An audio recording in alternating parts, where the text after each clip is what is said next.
Hello, my dear friends. I'm glad to come your way again today. It's always a pleasure for me to stop by and brainstorm with you on the issues of life. Remember that our series is God is and God will, and this is coming to solve a problem in the life of so many believers. Why? Because many people pray, but very few receive answers to their prayers. And this is a concern to us. And so we decided to share with you the little we know so that it will spice your intimacy with God, right? So to this point, we are picking our lesson from Hebrews chapter 11, verse 6, which says, "But without faith, no one can please God," right? Without faith, no one can please God. And it continues to say, "Whoever is coming to God must believe that God is and God will reward those who diligently seek Him." If you take it from ISV, it says, "Those who come to God must believe that God exists and that God rewards those who diligently seek Him."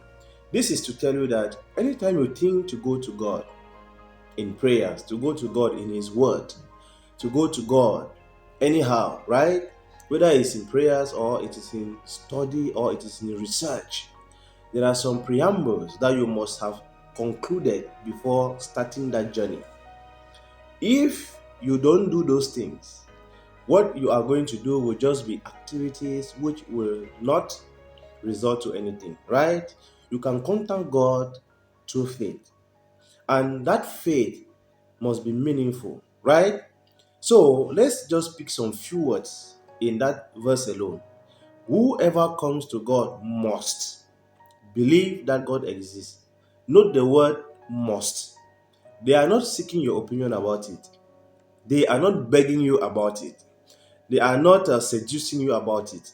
If you decide to go to God and get response for your quest, for your issues, and for your confusion, for your depression, or whatever problem you have, this must be your operating system, that you must believe that God exists, not in the generic sense, because there are so many people who believe that God exists, that this world is so orderly, so there must be a hand behind it. But that is just what everybody confesses. But in real terms, manifest terms, in your relationship terms, for instance, my father exists. The one who gave birth to me exists. There are many, many fathers in this world, but my father exists. I know him, I know his name, I know where he is right now, and I have his number. I can call him, and I know he will respond if he's not in a meeting. So I know you don't need to convince me that my father exists. I know in a practical way that my father and my mother, they exist. And so I know their names, I know their identity, I know how to get to them. I don't even argue about that. You don't need to teach me about it. I know in a practical way, in a manifest way, that He exists. Is that how many of us know about the existence of God?